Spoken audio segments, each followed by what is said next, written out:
Em nome do Pai que me criou e do Filho que me resgatou, do Espírito Santo que me santificou, divina vontade, reina na minha vontade. Ó minha mãe, eu te amo, tu me amas, dá-me gole da vontade divina minha alma. Me abençoa, mãe, para que todas as minhas ações sejam feitas diante de vossos olhos maternais. Vinde ao Espírito Santo, vinde por meio da poderosa intercessão do Imaculado Coração de Maria, vossa amadíssima esposa e nossa mãe. Amém. Então vamos lá, estudo de amanhã, 3 de fevereiro de 1902, ao volume 4, 105 e 106. O 105 oferece sua vida para que não se aprove a lei do divórcio. Encontrando-me em meu habitual estado, encontrei-me fora de mim mesma, com o meu adorável menino Jesus entre os meus braços. Primeiro derramou um pouco do que o amargava, e depois fazia como se quisesse ir. E eu, o apertando entre meus braços, lhe disse: Meu amado, e vida da minha vida, o que faz? Quer ir? E eu, como faço? Não vê que quando estou privada de ti é para mim um contínuo morrer? E além disso, seu coração, que é a mesma bondade, não terá coragem de fazê-lo, e eu jamais te deixarei partir? E o apertava forte, como se meus braços se tivessem tornado correntes. Assim que, não podendo se soltar, ficou comigo, calado. E eu, vendo que os males da sociedade se agravavam mais ainda, disse-lhe: Doce bem meu, diz-me, que será deste divórcio que dizem? Chegarão a formar esta lei ímpia ou não? E ele me disse: Minha filha, o interior do homem contém um tumor gangrenoso, cheio de podridão, como se tivesse chegado a supurar, e não podendo contê-lo mais dentro, querem cortar este tumor, mas não para curar-se, senão para fazer que, saindo parte desta podridão, possa contaminar, contagiar toda a sociedade. Mas o sol divino, quase nadando no meio da sociedade, grita continuamente, dizendo: Ó homem, não te lembras de que fonte de pureza você saiu? Que como aura de luz te chamava ao seu caminho? Como não só te contaminaste, mas queres chegar a agir contra a natureza, quase querendo dar outra forma à natureza que eu te dei, e do modo por mim estabelecido. Depois disse muitas coisas que eu não sei dizer, mas o dizia com tanta amargura que eu, não podendo resistir em vê-lo desse modo, eu disse: Senhor, retiremo-nos. Não vês como te amargam os homens, e quase não te dão paz? Assim nos retiramos para a cama. E querendo aliviar o meu bom Jesus, eu lhe disse: Se tanto te aflige que os homens façam isto, eu te ofereço a minha vida para sofrer qualquer pena e conseguir que não cheguem a isso, e para fazer que de nenhum modo seja lançado novamente. Aúno ao seu sacrifício para poder obter com segurança um rescrito de graça. Enquanto dizia isso, parecia que o Senhor apresentava a minha oferta divina justiça. Ele desapareceu e eu encontrei-me em mim mesma. Parece que os homens, a qualquer custo, querem confirmar pelo menos algum artigo desta lei, não podendo obter que a confirmem toda como eles querem e lhes agrada. Então, é muito triste, né? O que Jesus fala sobre a lei do divórcio. É muito grave. Então, ele fala que o homem, né? O interior do homem contém um tumor gangrenoso, cheio de podridão, né? Então, assim, se o divórcio, o que é o divórcio? O divórcio é o homem casado, né, se separar da mulher para poder se ver livre do compromisso e assumir outra mulher. E aí, então, assim, ele tá. O que é esse tumor gangrenoso? É que porque ele tá preso a um casamento, a um compromisso, a um contrato, e ele quer se ver livre para poder pecar, para poder ir para outra mulher, para poder ter liberdade, fazer o que quiser. Então, esse tumor gangrenoso é a vontade de pecar, é o apego ao amor próprio de querer se satisfazer. Então, esse tumor gangrenoso, cheio de podridão, é como se tivesse chegado a supurar. Então, transbordou essa vontade do homem, ele não aguenta mais, né, ficar preso ao casamento, à ordem da família, ao que é ordenado, ao que é correto. Ele quer a desordem, ele quer o pecado que vai levar à desordem. Ele quer abraçar o que é errado. Então, por isso está supurando. E não podendo conter mais dentro, né, transborda, querem então cortar este tumor né, cortar esse tumor porque ele está doente da vontade de pecar, mas enquanto está no casamento ele não pode, mas ele não consegue mais aguentar esse tumor que está crescendo. Então ele acha que o único jeito de destruir esse tumor é piorando a situação, é realmente tendo essa lei, né? Mas não para curar-se, senão para fazer que, saindo parte desta podridão, ele vai contaminar o mundo inteiro. Então, ele vai conseguir acabar com o casamento, vai se unir com outras pessoas, vai fazer toda essa realidade de 10 relacionamentos, um monte de filho, um aqui, um outro ali. É o que a gente vê hoje, né? Um monte de famílias desestruturadas, pais que não estão mais presentes nos relacionamentos, mães solteiras, criando seus filhos de homens que não assumem mais compromisso, né? Porque não querem mais estar casados. E quando estão casados, se divorciam e blá, blá, blá. E elas também. Agora tem a mulher também fazendo isso, pedindo divórcio.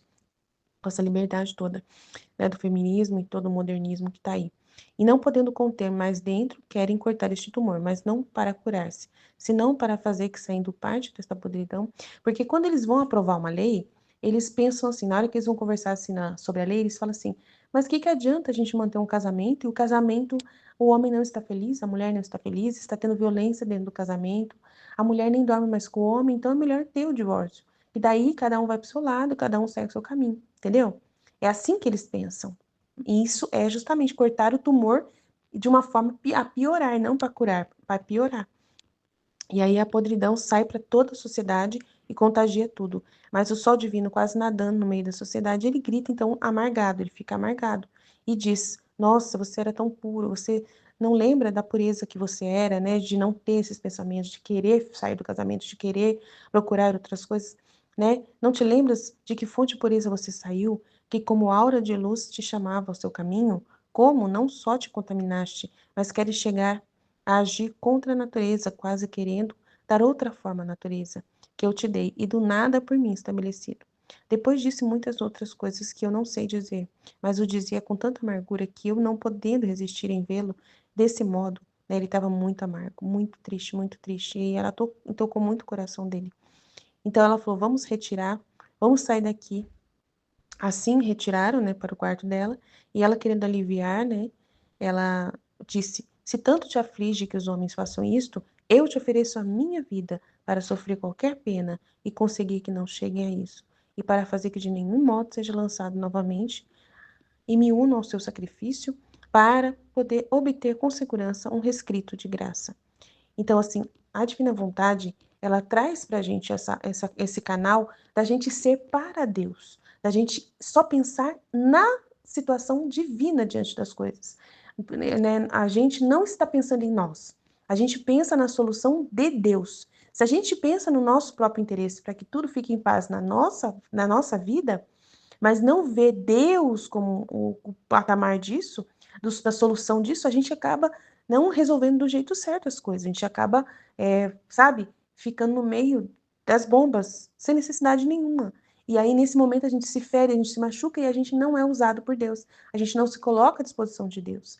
Então, a gente tem que estar se protegendo o máximo possível para a gente poder estar bem para Deus, para os interesses de Deus. Então, a Luísa, ela só está para Deus. Você vê que ela não está ali, ah, não, eu vou fazer alguma coisa pelos homens. Não, ela está fazendo por causa de Jesus está amargo.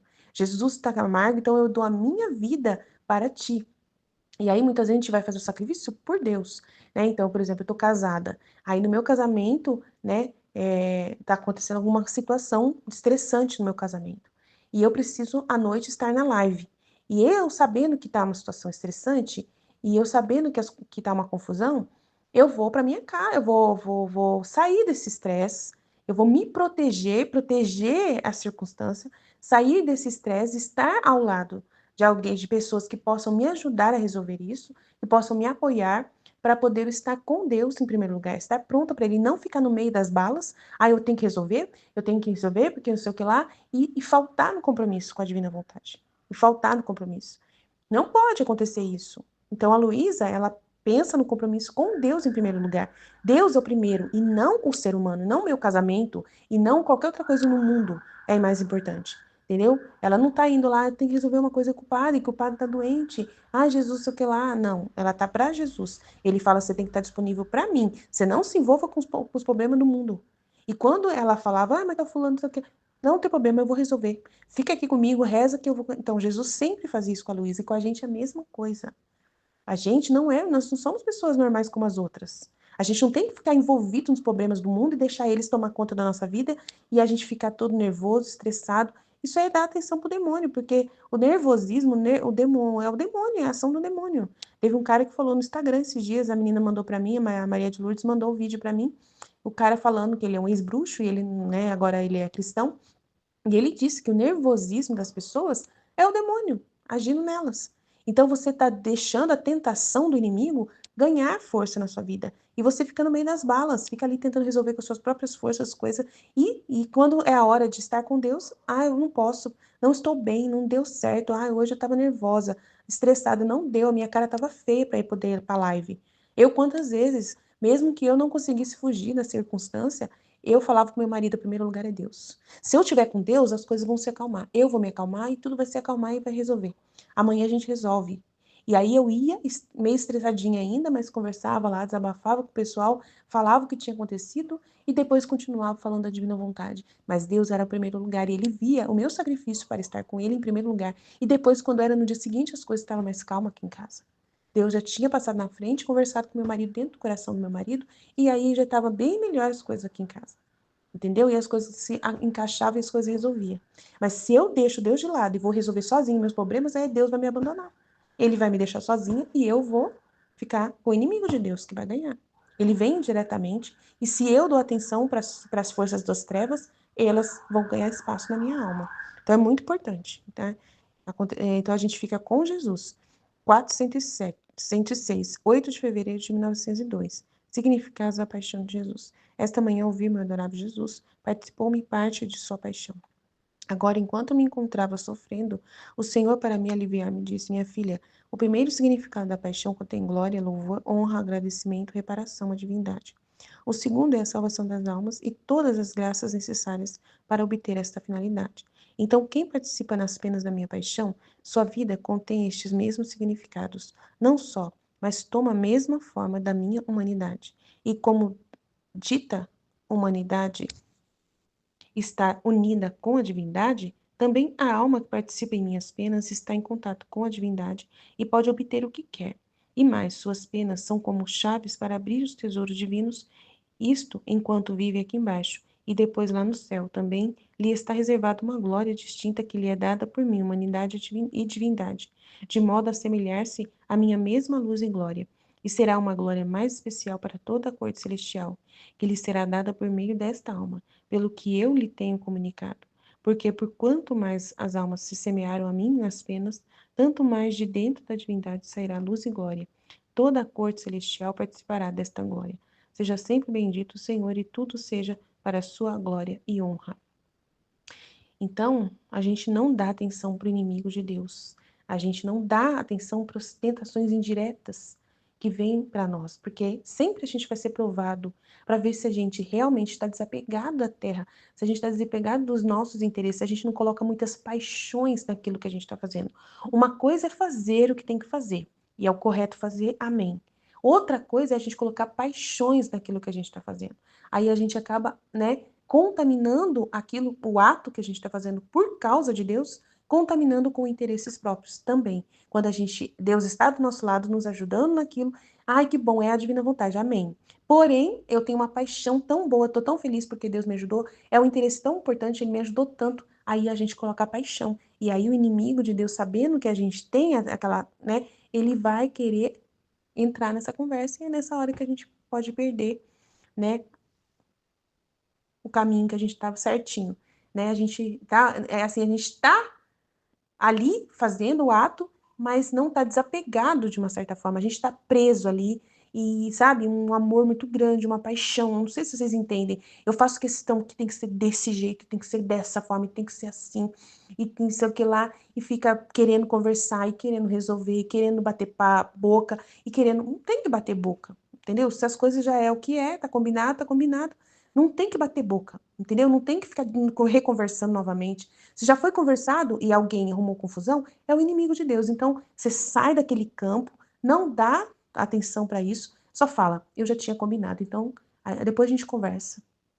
Eu só vou conversar depois. né? Agora não é hora de conversar porque eu tenho minha live. Eu tenho um compromisso, é compromisso com Deus. Deus é primeiro na minha vida. A gente tem que falar isso para as pessoas da nossa família, né? E aí é a mesma coisa, essa paixão, mas essa paixão não é a paixão de Jesus. E ele está falando sobre a paixão dele, né? Sobre ouvir o adorável Jesus, participou-me parte da sua paixão. E ele disse, minha filha, o primeiro significado da minha paixão contém glória, louvor, honra, agradecimento e reparação à divindade. O segundo é a salvação das almas e todas as graças necessárias para obter a finalidade da salvação. Então, quem participa nas penas da minha paixão, que é a pessoa que faz tudo por causa de Deus. É Deus sempre em primeiro lugar. Os objetivos de Deus em primeiro lugar. Não coloco os meus objetivos à frente dos de Deus. Nunca, né? Então, quem participa das penas da minha paixão, sua vida contém estes mesmos significados. Não só, mas toma a mesma forma da minha humanidade. Então, a pessoa, né, que participa nos sofrimentos por causa de Deus, para garantir o bem divino, as coisas de Deus em primeiro lugar, isso é muito difícil de entender na nossa vida quando a gente está nos problemas da nossa vida. Às vezes a gente confunde a nossa vida, as dificuldades da nossa vida, com os problemas divinos, mas às vezes os problemas da nossa vida não tem nada a ver com os problemas de Deus. Ah, mas tem sim, porque ele quer isso, porque ele quer aquilo. Não. Antes ele quer a glória dele. Antes ele quer que você divulgue a divina vontade. Entendeu? Ele separa muito bem o que ele quer. Tanto que Jesus ficava tão focado, né? Até ontem eu estava conversando sobre isso com Jesus. Ele fica tão focado nas coisas dele, na vida dele, na vontade do Pai. Ele nem liga pro resto das coisas. Ele estava no casamento, nas bodas de Caná, e ele nem percebeu o que estava acontecendo ali. Se não fosse a Nossa Senhora chegar e falar para ele, olha, eles não têm mais vinho, ele não estava nem aí. Ele estava totalmente absorvido na vontade de Deus. Totalmente, ele não estava distraído ali tomando vinho, aproveitando o casamento e a festa, não. Ele estava tão, né, distraído com a vontade de Deus, tão absorvido em fazer a missão dele em primeiro lugar, que é o que a gente também é chamado a fazer, ser outro Cristo, e estar tão absorvido pelo interesse de Deus em primeiro lugar, que as coisas do mundo não são tão interessantes. Alguém precisa nos chacoalhar para a gente fazer.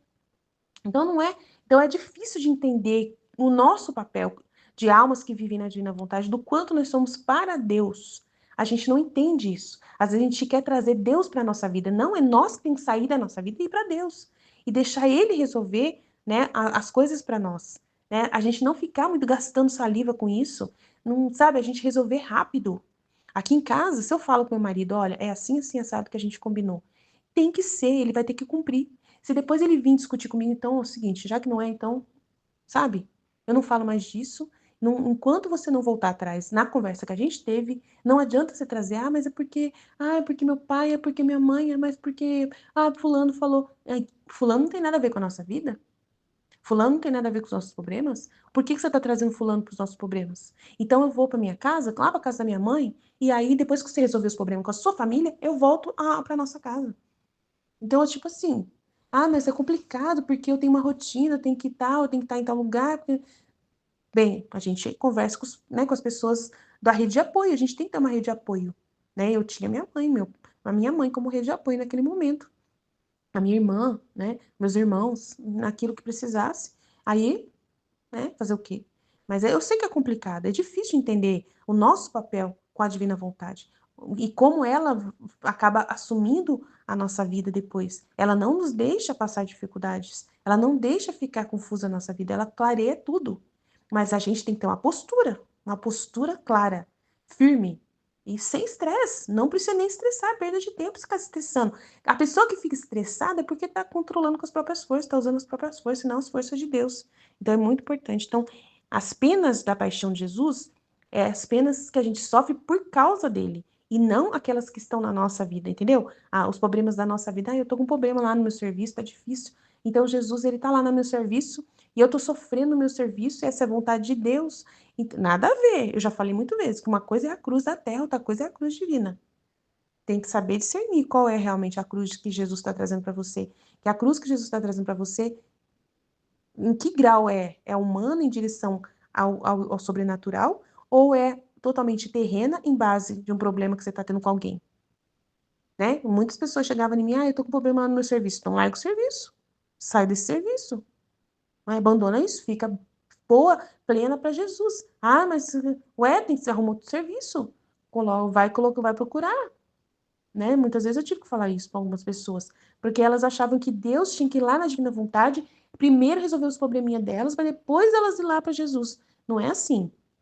Então é muito importante entender que essa paixão que você vive divina é para Jesus, por causa de Jesus, nas coisas de Jesus. É em base do que você precisa viver para a glória de Deus, para os interesses de Deus, os problemas de Deus. Então eu tinha as paixões que eu sofro são por causa dos problemas de Deus, entendeu? De modo a assemelhar-se à minha mesma luz em glória. Então, Jesus, quando ele estava na cruz, né, era Deus que estava permitindo que ele estava sendo crucificado ali. Ele não estava ali por causa de homens, ele nem via homem nenhum na frente dele, ele só via Deus. A vontade de Deus que queria que ele sofresse aquilo. Então, com os homens que estavam ali, ele só tinha compaixão e pena, ficava ali pedindo perdão. Ai, perdoa esse homem porque ele está participando aqui de bater em mim. Ah, perdoa esse homem aqui porque ele está participando de. Entendeu? Jesus estava pedindo perdão, eles não sabem o que fazem. Porque é muito maior a missão de Jesus, está acima de tudo. E a nós vivemos igualzinho Jesus. A vida nossa é igual a de Jesus. A gente tem um outro propósito. Além dos propósitos terrenos, a gente tem um propósito mais do que terreno. Ah, Senhor, só quer que eu passe por isso. Mas por isso para quê? O que eu estou aprendendo aqui? O que isso está servindo para mim espiritualmente para a maior glória de Deus? Né? Dentro do contexto que a divina vontade está querendo que eu aprenda alguma coisa. O que Deus está querendo? Aí, mas só que eu não preciso ficar envolvida com a paixão emocional em volta daquilo. Se aquilo está doendo demais, é porque eu estou envolvida. Se você é livre, você não vai ficar envolvida. Muitas vezes meu marido estava lá, eu estava brigando com o marido e eu não sentia nada. Porque para mim tanto faz, tanto fez esse casamento. Se eu ia continuar casado ou não, Deus dependia de Deus. Eu falava para Deus, Senhor, que resolva com meu marido lá dentro do coração dele, né? Porque se ele continuar brigando comigo, arrumando confusão, eu não posso fazer nada. Eu quero ficar com o Senhor. Eu quero fazer a sua vontade, eu quero ficar aqui com o Senhor e o Senhor resolve com meu marido. O Senhor permitiu essa situação, o Senhor resolva. Entendeu? Eu ia para. Entendeu? Eu não ficava. Ai, eu preciso resolver esse problema. Esse aqui lá, eu vou dormir à noite. Não, eu dormia tranquilamente. Porque eu pensava assim: é uma paixão que eu estou passando, é um sofrimento que eu estou passando com meu esposo. E esse sofrimento tem um para quê que eu não sei qual é, para a glória de Deus. E eu vou viver assim. Eu vivia mais assim, aquela situação, mas não doía nada. Não doía nada. O que tanto faz, tanto fez, tanto fez, tanto faz. O que ia ser gerado dali? Mas eu confiava tanto em Deus que ele não queria me separar do meu esposo e que ele estava curando, de uma certa forma, a minha relação com ele, mesmo com essas discussões, no primeiro momento ali, agora eu não tenho mais, mas eu sabia tanto que Deus, eu confiava tanto em Deus, que eu ficava com Deus, não ficava com, ai, não ficava assim, sabe? Então eu tô falando isso porque é importante para algumas pessoas ouvirem o que eu tô falando, né? Eu tô dentro de uma meditação aqui. Então, aí ele fala aqui, e será uma glória mais especial para toda a corte celestial que lhe será dada por meio desta alma, pelo que eu lhe tenho comunicado, né, da paixão com ele, né? Porque por quanto mais almas se semearam a mim nas penas, tanto mais de dentro da divindade sairá luz e glória, e toda a corte celestial participará desta glória. Seja sempre bendito, Senhor, e tudo seja para sua glória. Então, viver em Deus, tem que entender isso. Ele em primeiro lugar. Nós não somos pessoas comuns. Filhos da divina vontade são pessoas extraordinárias. São pessoas retiradas do mundo, mas estando no mundo. E o mundo, o contexto da terra que você está vivendo, serve para interesses divinos, desde que você esteja desconectado emocionalmente, livre. Isso é difícil de entender, eu não consigo explicar direito, só Jesus para entender, para ajudar as pessoas a entender. Eu espero que vocês possam entender. Quem tiver dúvida pode perguntar para mim depois. Amém? Jesus, eu confio em vós. Fit, fit, fit. Em nome do Pai que me criou, do Filho que me resgatou, do Espírito Santo que me santificou. Divina vontade, reina na minha vontade. Minha mãe, eu te amo e tu me ama, dá-me um gole da vontade divina para minha alma. Me abençoa, Mãe, para que todas as minhas ações sejam feitas diante de vossos olhos maternais. Amém. Livro do Céu, volume 4, 3 de fevereiro de 1902. Oferece sua vida para que não se aprove a lei do divórcio. Encontrando-me em meu estado habitual, encontrei-me fora de mim mesma, com meu adorável menino Jesus entre meus braços. Primeiro derramou um pouco do que o amargava, e depois fazia como se quisesse ir. E eu, o apertando entre meus braços, lhe disse: Meu amado e vida de minha vida, o que faz? Quer ir? E eu, como faço? Não vê que quando estou privada de ti, é para mim um contínuo morrer? E além disso, seu coração, que é a mesma bondade, não terá coragem de fazê-lo, e eu jamais te deixarei partir. E o apertava forte, como se meus braços se tivessem tornado correntes. Assim que não podendo se soltar, ficou comigo, calado.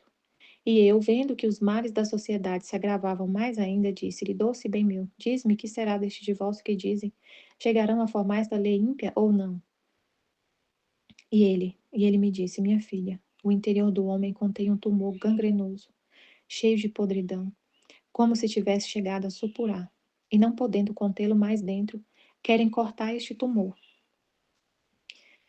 Querem cortar este tumor, mas não para curar-se, senão para fazer que, saindo parte desta podridão, possa contaminar, contagiar toda a sociedade. Mas o sol divino, quase nadando no meio da sociedade, grita continuamente, dizendo: Ó homem, não te lembras de que fonte de pureza você saiu? Que como aura de luz te chamava a seu caminho? Como não só te contaminaste, mas queres chegar a agir contra a natureza, quase querendo dar outra forma à natureza que te dei, e do modo por mim estabelecido?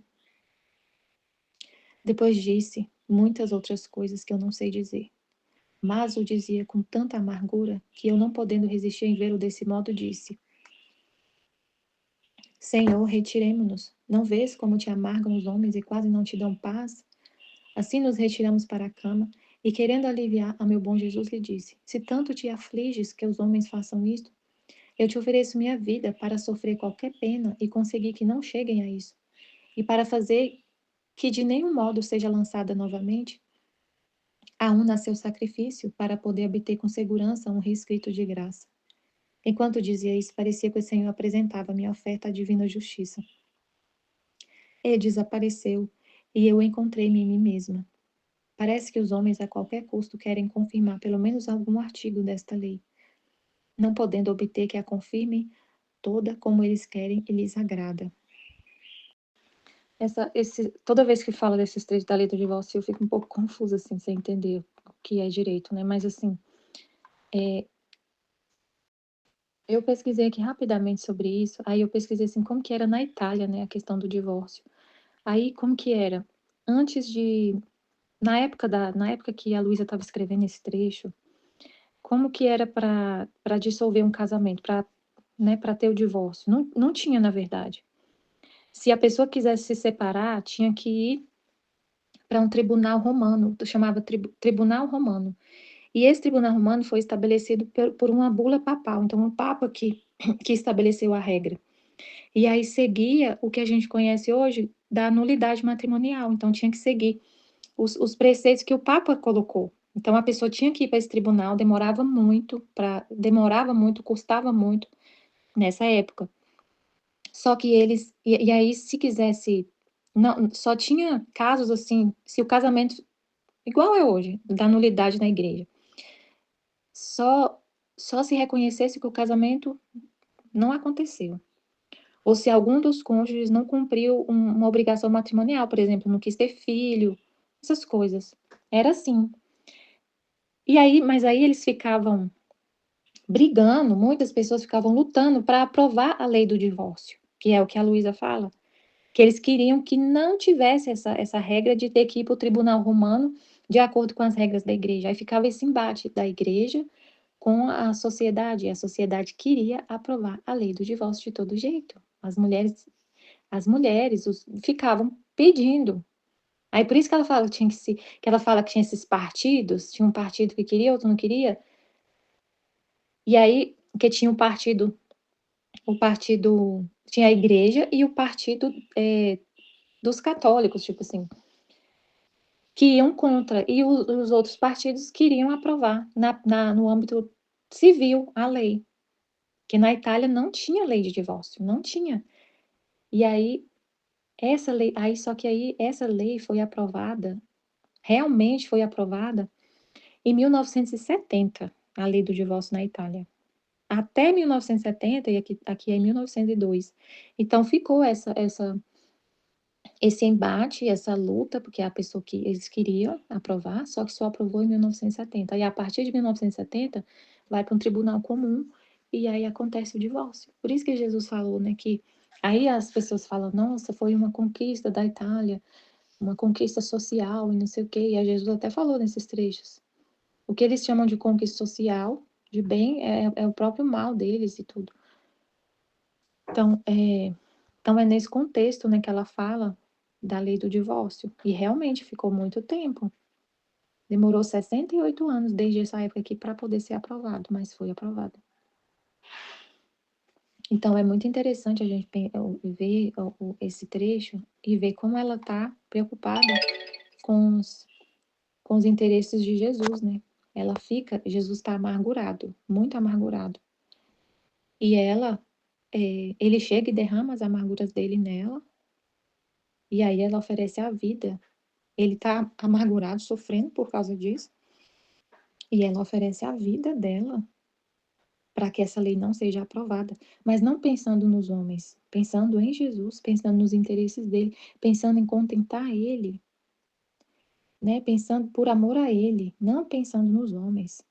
Então é muito importante a gente entender o que a Aline estava explicando, né? Jesus estava explicando através dela, da gente, que a gente não é para os homens, a gente é para Deus. A gente é para Deus. Então a gente sofre, aí ele vai falar da cruz, né, no outro trecho. Eu entendi assim, que a gente sofre, esse sofrimento que ele está falando, é o sofrimento divino. É tomar sobre nós as dores de Jesus. Não é as coisas nossas, os nossos problemas. É as coisas de Jesus. É pensar nele, preocupar com ele, pensar nos interesses dele, sofrer a dor que ele está sofrendo. E a gente esquece totalmente de nós. Às vezes, sobre isso que estava sendo falado, né? Assim, às vezes a gente tem, que eu entendi assim, que às vezes a gente tem, ai meu Deus, como assim explicar? Eu entendi assim, ó, a gente tem a nossa vida, e tem a ordem, né, que a gente tem que fazer as coisas de casa, a gente tem o nosso casamento, os nossos filhos, tem o trabalho e tudo. Só que a gente pode pensar que isso, a gente pode ter paixão por essas coisas. E ficar pensando, não, mas isso é vontade de Deus, a minha vida é toda do jeito que ela tá, é vontade divina. Só que assim, e aí a gente ter isso como paixão. E ficar tão preso nessa vida, na vida humana, e ainda achar assim, mas é Deus que quer que eu resolva a situação com meu esposo, com meus filhos, no trabalho. Então, isso tudo é de Deus, é a vontade divina que está acontecendo. E a gente fica muito preso nessas coisas. E um dos sinais de que a gente está preso nas coisas da terra, pensando nos nossos interesses, nos nossos problemas, e muito preocupados em resolver os nossos problemas, é a gente ficar aflito, preocupado demais, perturbado, deixar até de participar das coisas, não conseguir mais meditar, não conseguir mais participar das coisas, não conseguir mais fazer as meditações, participar da live, porque está tão aflito que não consegue participar, não consegue nem participar. Então, um dos sinais de que a gente está muito preso na Terra é esses problemas que a gente tem na nossa vida tirar a nossa paz. Se está tirando a paz, você está muito estressada, muito ansiosa, muito preocupada, é sinal de que pode ter uma paixão ali. Foi isso que eu entendi, que a gente é assim, a gente tem os problemas, só que eles ficam tipo assim, é difícil explicar. Eles ficam de fora. Eles não penetram no seu interior e não tiram sua paz. Às vezes você está brigando com seu esposo, você está brigando com uma pessoa, mas aquilo não te afeta. Como assim, meu Deus? Porque é difícil explicar. Não te afeta. Por exemplo, aí você tem, como foi falado, às vezes você tem problemas gigantes no trabalho. Se aquilo ali está tirando sua paz, está tirando, você não consegue nem pensar, nem você não consegue desligar a sua cabeça, está tirando sua paz, tá te deixando muito aflito, perturbado, tem alguma coisa. Porque assim, isso fica de fora. O mundo pode estar se acabando. Lá no meu trabalho acontece coisas, meu Deus do céu. Aqui, do arco da velha. Muito problema mesmo. Mas é tão assim, eu deixo essas coisas. Claro que isso foi um processo, né? Jesus foi me purificando para eu poder deixar essas coisas de fora e não me preocupar. Mas chegou um ponto que, assim, eu tô lá, por exemplo, eu tô lá no meu trabalho, de manhã, né? Eu chego de manhã, aí já tem um monte de coisa para resolver, um monte de coisa que me pedem, mostra um monte de problema, isso e aquilo, aquilo outro. Deu ali meio-dia e meio, eu pego minhas coisas e vou pro carro meditar. O mundo tá se acabando lá fora. O problema continuou, eu não consegui resolver o problema lá no trabalho. O problema tá lá. E é eu que tenho que resolver. Mas aí chegou a hora do almoço, eu paro, vou almoçar e desligo a minha cabeça. Aquilo ali não entra em mim, fica de fora. É um problema que é da terra. É da terra, claro que é Deus em mim, trabalhando em mim e tudo mais, mas eu não vou ficar levando ficar, por exemplo, na hora do almoço, se isso ficasse dentro de mim, na hora do almoço, eu ia ficar conversando com Jesus sobre esse problema. Eu ia ficar chorando para Jesus, aflita, chorando para ele resolver meu problema. Eu ia ficar, Jesus, resolve, como é que eu faço, Jesus, para resolver isso? Eu não aguento mais. Me ajuda, Senhor, como que eu faço para resolver isso e aquilo? E eu ia ficar falando de mim, do meu problema para ele, tentando resolver, pedindo para ele luz para eu resolver o problema. É uma coisa assim que eu vejo que é o meu ofício. É resolver os problemas, é fazer gestão lá da crise, é fazer gestão do problema que está acontecendo lá. E tudo que eu estou sofrendo, eu vivo assim, fico em paz, vendo aquilo como um ofício. É o meu ofício, e deixo lá, e vou, sabe assim, porque se, claro que às vezes chega uma situação que é muito complicada, assim, muito difícil, eu falo, Jesus, me ajuda, eu não sei como resolver isso. Mas eu vou lá e resolvo e pronto, acabou. Igual esses dias aconteceu isso, eu falei, Jesus, não sei o que fazer, eu cheguei num ponto assim que eu não sei o que fazer nessa situação. E aí ele me mostrou, eu fui lá e fiz e pronto, acabou, passou. Sabe assim, foi rápido. Aí eu já volto para paz interior e tranquilidade e centrada em Deus, sabe? Você não fica envolvida com essas coisas. Ah, é um trecho que Jesus falou, né? Da como é que ele falou? Que você deixa essas coisas. É, ai, como é que é a palavra que ele falou? Você deixa essas coisas da natureza, tipo no automático, mas ele falou uma palavra assim, deixa em segundo plano, igual. Deixa eu ver se eu encontro aqui o que ele falou. É muito interessante o jeito que ele explicou sobre isso, das coisas naturais da Terra. Como que a gente lida com isso? É um trecho do volume 11 que ele explica assim: como saber se a alma ama só a ele? Como saber se só ama Deus? Aí ele explica que se a alma tá toda cheia dele até a borda, ele vai ser o centro, vai ser o centro do coração. O pensamento dominante é ele, o amor principal é ele, o coração tem uma única direção, Deus. E isso não vai significar que a gente não vai trabalhar, que a gente não vai cuidar da família, não vai falar das coisas humanas. Mas significa o quê? Deus é o primeiro interesse do coração. E o que aí ele falou que a gente tem que fazer as coisas humanas, mas de forma a se a gente faz as coisas humanas, mas só para dar uma escória à natureza. Aí o que que significa isso? Fazer as coisas humanas, cuidar da casa, trabalhar, da família, cuidar da família, mas isso para dar escória à natureza.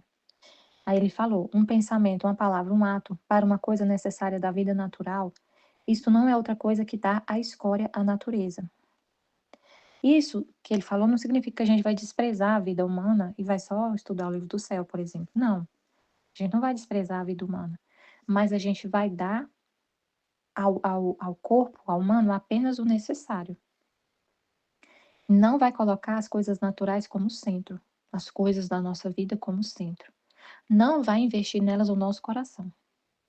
Não vai colocar o nosso coração, todo o nosso pensamento, nossa alma nessas coisas, nas coisas da vida. Aí ele dá o exemplo dele, ele fala assim: eu também fiz isso. Eu tive que decidir onde comer, onde dormir, onde que a gente ia pernoitar quando ele estava na vida pública com os apóstolos. Quer dizer, ele organizava a vida prática dele. Ele tinha que organizar a vida prática dele, né? Tinha que pensar onde a gente vai dormir hoje, onde a gente vai comer, em que casa a gente vai ficar, né? Ele até na Bíblia fala isso. Jesus falava, fala com fulano que hoje eu vou dormir na casa dele. Então ele tinha que pensar nessas coisas práticas da vida humana. Mas isso era secundário. O centro da mente dele era a vontade do Pai. Não era essas coisas. O centro era a vontade do Pai. Então significa dar escória é cumprir o que é necessário sem fazer disso a finalidade da vida. Cumprir o que é necessário sem fazer disso a finalidade da vida. Se a gente está muito preocupado com uma situação, muito apegado com a situação, está se tornando uma paixão, é porque isso pode estar sendo a finalidade da nossa vida. A finalidade da vida é ter o casamento ficar em paz. A finalidade da vida for ter uma paz na nossa casa, na nossa família. A finalidade da vida resolver os problemas lá na empresa. Essa é a finalidade da vida. Então, isso aí é quando a gente está misturando as coisas. Aí a gente está, na verdade, está dando a escória para as coisas de Deus. Está fazendo para Deus, está deixando Deus em segundo plano. Ele fala isso nesse trecho. Então, tem que fazer o que é necessário, mas sem fazer disso a finalidade da vida. A finalidade da minha vida não é resolver os problemas do meu trabalho. Isso é a escória. Eu faço o que é necessário, o que está ao meu alcance, o que eu não consigo fazer, eu vou deixar para lá. Eu vou fazer o que está ao meu alcance. Não mais que isso. Não vou ficar trabalhando até de madrugada. Chegou, tô de férias, eu desligo o celular. Eu deixo o celular, eu deixo o pessoal me manda mensagem, tô de férias. Não tô disponível, tô de férias, não quero saber de nada. Deixo tudo lá para outra pessoa, ó, tá assim, assim, assado. Não me incomode, não me manda mensagem. Tô de férias. Eu chego em casa, tô em casa. Claro, se for alguma coisa muito grave e a empresa me ligar, eu vou ter que dar um jeito, mas assim, nunca ligaram. Então, assim, a gente não fazer isso a finalidade da vida. Igualzinho Jesus, o centro da mente dele era a vontade do Pai, as coisas do Pai, os interesses do Pai. Então, o nosso interesse é as coisas de Deus, tudo em Deus. Aí a gente pode decorrer um perigo que é misturar. Aí ele falou nesse trecho, quando a pessoa mistura, agora ela pensa em Deus, agora pensa em outra coisa. A pessoa vive centrada no mundo, procura os interesses próprios, fala muito de si, fala longamente de si e dos seus problemas e fica ali gastando saliva, como foi falado, né? Gastando muita saliva naquela situação. Falando, falando, falando, passa o dia falando disso, do seu problema. E chega a falar, a não conseguir participar de nada, porque participar da live, por exemplo, como foi falado, por causa disso. Então, fala muito, e só ocasionalmente lembra de Deus. É um amor misturado, não é exclusivo. E quem vive na divina vontade é amor exclusivo. É como a Luísa, ela vê Jesus amargo por causa da lei do divórcio, que estava querendo ser aprovada, e ela oferece minha vida para não ser aprovada essa lei, para te acalmar, para te contentar, para contentar Jesus, para tirar a amargura do coração de Jesus, não era por causa dos homens, para tirar a amargura do coração de Jesus, pensando em Jesus, na dor divina, na cruz divina, na dor divina. Então, é muito sério, né? Muito importante entender isso. Não é que a gente vai viver alienado, não vai pensar nas nossas responsabilidades, vai desprezar o corpo, não vai cuidar do corpo, vai negligenciar os deveres. Não é isso.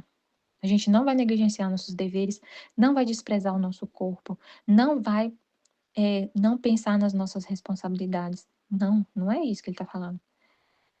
Ele também falou, eu decidi onde dormir e onde comer. Eu tinha que pensar nisso aí, parar e pensar um pouquinho. Onde comer, onde dormir. Mas ele está falando sobre o interior. No interior dele, o mais importante, a finalidade, era a vontade do Pai. Então, amar, quando a gente chama só Deus, ele é o centro. As coisas humanas que a gente tem que fazer é um instrumento só. São instrumentos. Nosso coração não se apega ao que é secundário, às coisas humanas. E o humano, as coisas humanas não ocupam o lugar de Deus, né? Então, é fazer o necessário à vida humana, sem que isso ocupe seu coração. Fazer o que é necessário à vida humana, sem que isso ocupe seu coração. E se tá doendo demais, se tá com muita ansiedade, se tá com muita preocupação, se tá pensando muito na situação, pode ser que que as coisas humanas estão ocupando seu coração. Aí no outro trecho, significados da paixão de Jesus, 8 de fevereiro de 1902. Esta manhã, ao vir meu adorável Jesus, participou-me parte da sua paixão. Agora, enquanto me encontrava sofrendo, o Senhor, para me aliviar, me disse. Ela participava da paixão de Jesus, participava das dores dele. Então, não é as nossas dores, as dores de Jesus. E aí, quando acontece uma coisa na nossa vida humana que, que a gente sente uma dor, então a gente tem que pensar, é a vida de Jesus, é Jesus que está sofrendo em mim. Né? Não é que a gente vai se apegar com essas situações, vai lá e resolve, mas assim, sempre ver tudo em Deus, né? Nunca desconectar de Deus, nada que acontece. Colocar Deus sempre em primeiro lugar, o centro do nosso coração. E sofrer as dores dele, não a nossa. A nossa, as coisas, a gente vai, fica em segundo plano. Fica em segundo plano as coisas da natureza, do humano. Minha filha, o primeiro significado da paixão contém glória, louvor, honra, agradecimento, reparação à divindade. Tá vendo? Reparação à divindade. Primeira coisa que Jesus. Primeiro significado da paixão é reparação, é glória, louvor, honra, agradecimento, reparação à divindade. Então, Deus em primeiro lugar. Não era as almas. Primeira coisa que Jesus pensava quando ele estava morrendo era para a reparação do Pai, reparação divina. Agradecimento, louvor, honra e glória, reparação divina. Então a gente também vive igual Jesus, primeiro é Deus. A gente não vive para os homens. O segundo é a salvação das almas e todas as graças necessárias para obter esta finalidade, mas também a salvação das almas, porque é o Deus pensando em Deus também, né? Quando a gente também pensa na salvação das almas, é porque Deus quer muito que os homens voltem a Ele, né? Pensando em Deus, em contentar Deus, na satisfação de Deus, na reparação à divindade também, porque Deus quer. Então, quem participa nas penas de minha paixão, sua vida contém estes mesmos significados, não só, mas toma a mesma forma de minha humanidade. E como dita humanidade está unida com a divindade, também a alma que participa em minhas penas está em contato com a divindade e pode obter o que quer. E mais, suas penas são como chaves para abrir os tesouros divinos, isto enquanto vive aqui abaixo. E depois lá no céu também lhe está reservada uma glória distinta, que lhe é dada por minha humanidade e divindade, de modo a assemelhar-se à minha mesma luz e glória, e será uma glória mais especial para toda a corte celestial, que lhe será dada por meio desta alma. Pelo que eu tenho lhe comunicado, porque por quanto mais almas se semearam a mim nas penas, tipo, são semelhantes, tanto mais de dentro da divindade sairá a luz e glória, e toda a corte celestial participará dessa glória. Seja sempre bendito o Senhor, e tudo seja para a sua honra, para a sua glória e honra. Mas assim, sentir a paixão de Jesus, é sentir a paixão de Jesus, é as dores de Jesus. Não é as nossas dores, é as dores de Jesus. São dores divinas, dores do coração de Deus. A gente viver a vida de Jesus. Sofrer por causa de Deus. E não por causa que a gente tem um interesse e aí a gente está sendo contrariado, a gente tem um interesse na terra, tem um propósito na terra, e aí eu não estou conseguindo alcançar esse propósito, aí eu entro num estado de sofrimento. Não é isso. É eu sofrer pelos interesses divinos. Eu sofrer as dores divinas. Eu sofrer, é ser comunicado para o meu coração as dores de Deus. Isso que é a paixão de Jesus, porque não é as nossas paixões, é a paixão de Jesus. Amém, Fiat. Jesus, eu confio em vós. Fiat, Fiat, Fiat.